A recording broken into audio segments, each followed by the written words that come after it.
Hello mga Marshi! Pasensya na kayo mga Marshi at long time no vlog ang morena nyo. Medyo na busy lang sa buhay.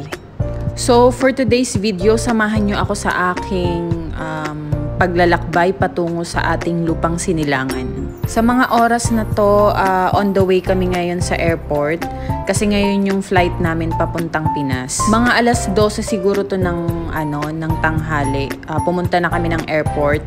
Tapos yung flight namin siguro mga 4, nakalimutan ko na.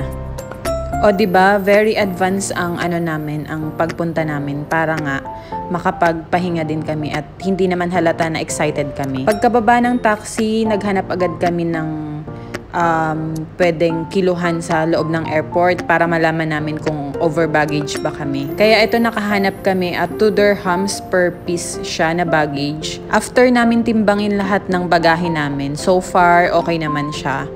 Pasok naman sa 20 kg per baggage. Pumila na din agad kami dito sa check-in counter.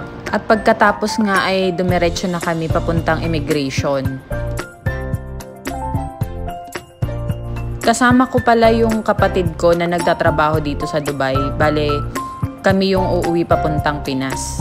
Buti na lang, pagdating namin ng immigration, konti lang yung tao. Tsaka, karamihan kasi e-gate na, kaya dire-diretso lang yung proseso. Sa mga oras na to, nakalagpas na kami ng immigration. Bale, pupunta na kami ng mismong gate namin. Pero, need namin sumakay ng train. Siguro nag-train kami ng mga 3 minutes papunta doon.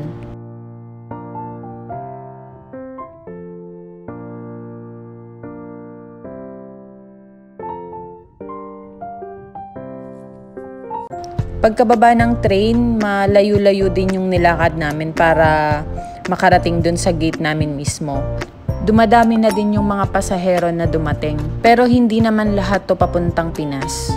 So, ayun, habang naghihintay magbukas yung gate, relax muna. At finally, binuksan na nila yung gate. So, bale, papunta na kami nito sa eroplano na sasakyan namin.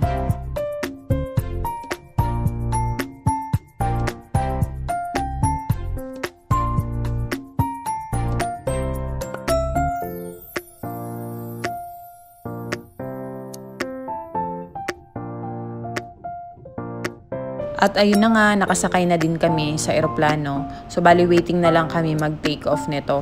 Alam nyo ba mga Marshi, sa buhay ng OFW, ito yung pinakamasayang part ng pagiging OFW, yung uuwi ka sa pamilya mo. Pero yung pinakamalungkot naman na part is yung pagpabalik ka na, pag-iiwan mo na uli yung pamilya mo. Pero ganun talaga yung buhay, kailangan natin magsakripisyo para sa pamilya natin, para mabigyan din sila ng maginhawang buhay. Ganito pala yung yung itsura ng sunrise pag nasa Himpapawid ka.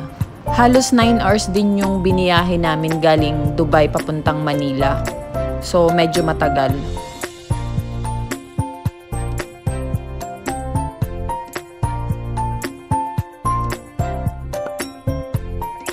O siya, hanggang dito na lang muna mga Marshi. Abangan nyo ang mga susunod ko pang vlog, yung mga ganap ko sa pagbabakasyon ko sa Pinas. Thank you again for watching. Till my next video. Bye!